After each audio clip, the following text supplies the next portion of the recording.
Students, आज हम बिल्कुल ही fresh topic new topic start करने वाले हैं, बायोलॉजिकल क्लासिफिकेशन। अब सबसे पहले क्वेश्चन आता है कि जी क्लासिफिकेशन की ज़रूरत क्यों है। क्योंकि पहले क्या था, हम 9th-10th में थे, साइंस की एक छोटी सी बुक होती थी, उसको पढ़ लेते थे, इजीली 80-90 मार्क्स आ जाते थे, आ भी जाते थे, हमारे भी आए हैं।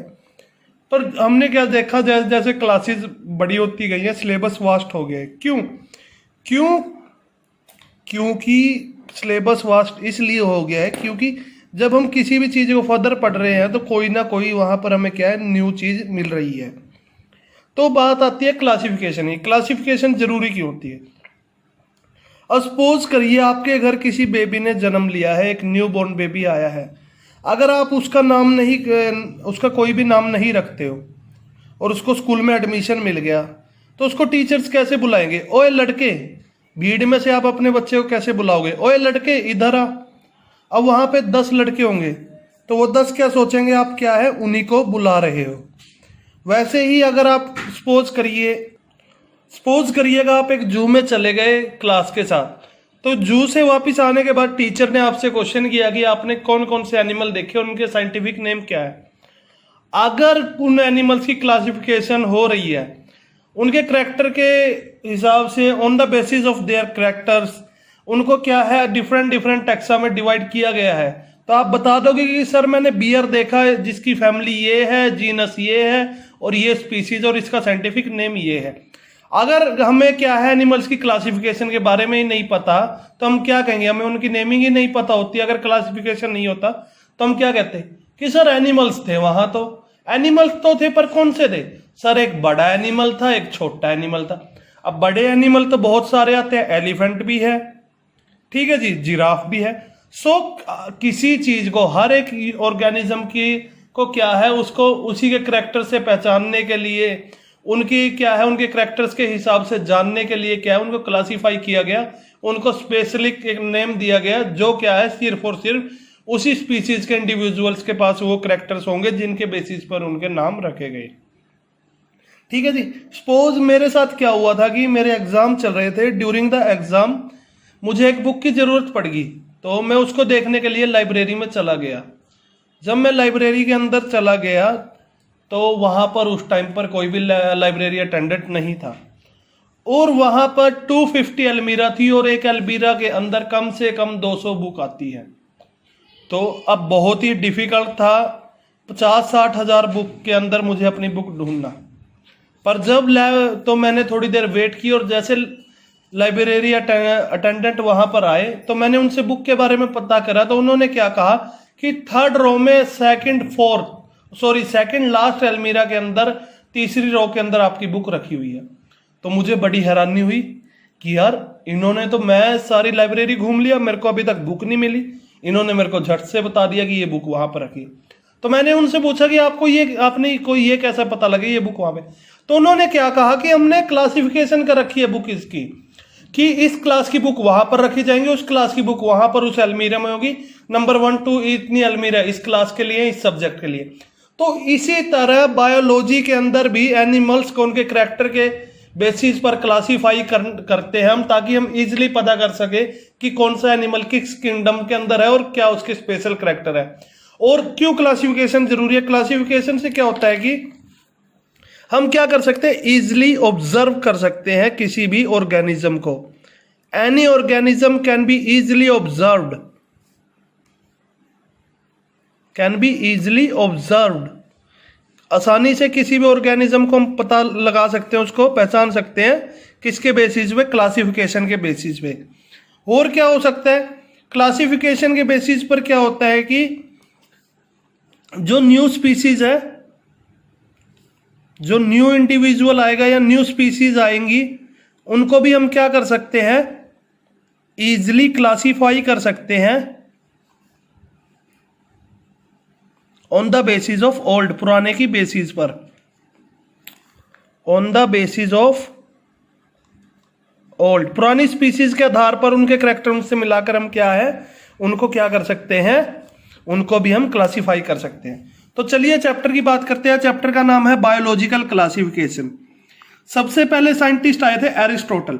एरिस्टोटल ने कहा कि भैया हमारे यहाँ पर क्या है, सिर्फ दो किंगडम है। एक को तो हम कहते हैं प्लांट और दूसरे को भाई साहब कहते हैं एनिमल्स।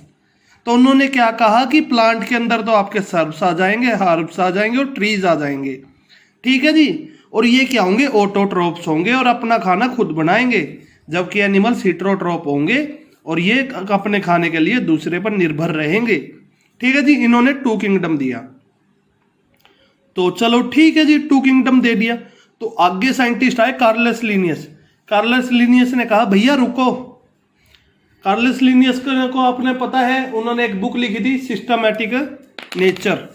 मैंने पीछे भी आपको बताया था कार्लस लिनियस के द्वारा लिखी गई बुक का क्या नाम है, सिस्टमैटिका नेचर, ठीक है जी। सिस्टमैटिका नेचर क्या था, उनके द्वारा लिखी गई बुक का नाम था। और इन्हें क्या कहा जाता है, फादर ऑफ मॉडर्न टैक्सोनॉमी भी कहा जाता है। तो इन्होंने एक बात और कही कि भैया मानना आपकी बात सही है कि प्लांट ऑटोट्रोप और एनिमल हेट्रोट्रोप है, ठीक है जी। सर्व यानी छोटे छोटे घास फूस और जो झाड़ियां हो गई जैसे किक्कर वगैरह और ट्रीज जो बड़े बड़े पेड़ है, ये सब प्लांट्स के अंदर आएंगे। पर आप एक बात तो भूल गए कि जिनके अंदर सेल वॉल होती है वो तो क्या है, प्लांट्स है। जिस भी ऑर्गेनिज्म के अंदर सेल वॉल पाई जाएगी वो प्लांट है, और जिसके अंदर नहीं है वो एनिमल्स है, ठीक है जी। क्योंकि एनिमल्स में क्या है, सेल वॉल एब्सेंट होती है। तो इतने में एक भाई साहब और आ गए, वो बोले कि यार रुको, मैं भी यहां पर जिंदा हूं। उन भाई साहब का नाम था यूगलीना। यूगलीना को जब उन्होंने स्टडी किया था तो वो ऑटोट्रोप भी था और हिट्रोट्रोप भी। In the presence of sunlight with the help of photosynthesis they make their own food, कि सनलाइट की प्रेजेंस में फोटोसिंथेसिस के द्वारा वो अपना खाना खुद बना रहे थे। पर in the night time they feed on other organisms, वो क्या थे, रात को पैरासाइटिक थे, हिट्रोट्रोपिक थे, दूसरे ऑर्गेनिजम्स के ऊपर डिपेंड थे। तो अब यार इनका भी सिर चकरा गया कि भैया ये तो नई चीज आ गई। तो फिर आए हमारे न्यू साइंटिस्ट जिनका नाम था अर्नेस्ट हक्कल। अर्नेस्ट हक्कल जी ने कहा कि रुको, मैं बताता हूं क्या होगा। इन्होंने क्या करा, तीन किंगडम दे दिए, प्लांटी और एनिमिलिया, एनिमल्स का तो उन्होंने ऐसे ही रखा। उन्होंने एक नया किंगडम दिया, प्रोटिस्टा। क्या दिया, प्रोटिस्टा।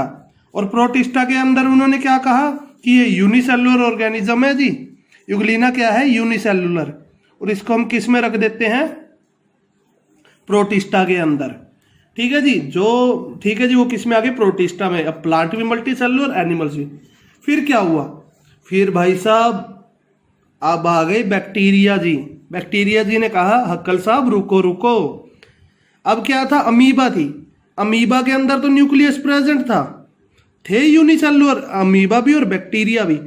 पर अमीबा के अंदर क्या था, न्यूक्लियस प्रेजेंट था, इसलिए इसको तो हमने प्लांट्स में रख लिया था, ठीक है जी, प्रोटिस्टा के अंदर रख लिया। पर यार ये बैक्टीरिया तो नई बीमारी आई। क्यों, क्योंकि ये क्या थे, ये क्या थे, अमीबा तो यूकैरियोटिक था, जबकि बैक्टीरिया क्या था, प्रोकैरियोटिक, क्योंकि इसके अंदर न्यूक्लियस नहीं था, क्या था, न्यूक्लियोइड।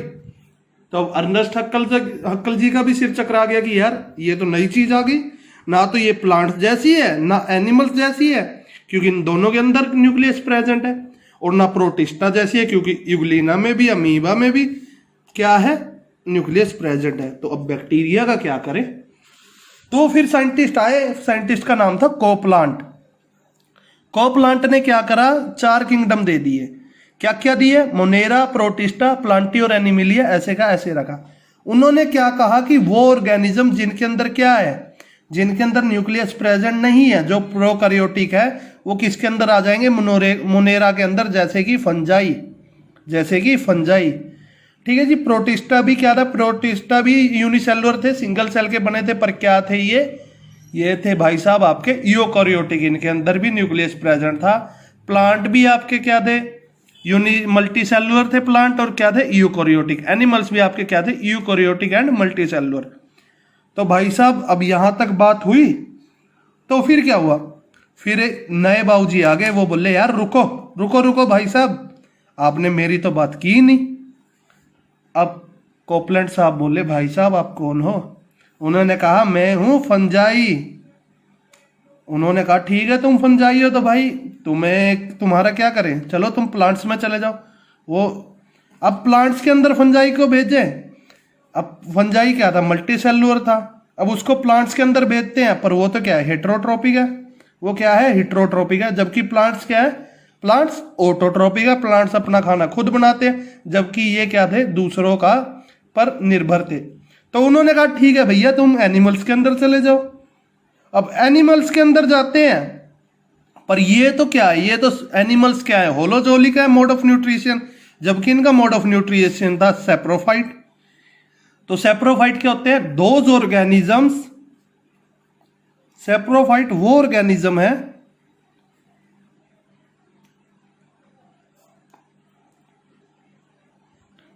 जो किस पे फीड करते हैं, which feed on decay and decompose organisms, जो मरे हुए डीके कंपोजर्स पर और डेड ऑर्गेनिजम्स पर क्या करते हैं, फीड करते हैं, खाते हैं। उन्हें हमने क्या कहा, वो कैसे होते हैं, sporophyte. Those organism which feed on decay and dead organism, decomposers, उन्हें हमने क्या कहा, स्पोरोफाइट। तो फिर आगे आए थे हमारे आर.एस. विटकर साहब, जिनके बारे में अब हम क्या है नेक्स्ट लेक्चर में बात करेंगे। कैसे उन्होंने 5 किंगडम क्लासिफिकेशन करी, किस किस बेसिस पर वो क्लासिफिकेशन हुई थी। आई होप आपको यहां तक समझ आ गया होगा, क्योंकि यहां से क्या है, एक बेस स्टार्ट हो चुका है क्लासिफिकेशंस का और आगे किंगडम्स का, जो हम आगे क्या है फर्दर और खोलकर पढ़ते चले जाएंगे।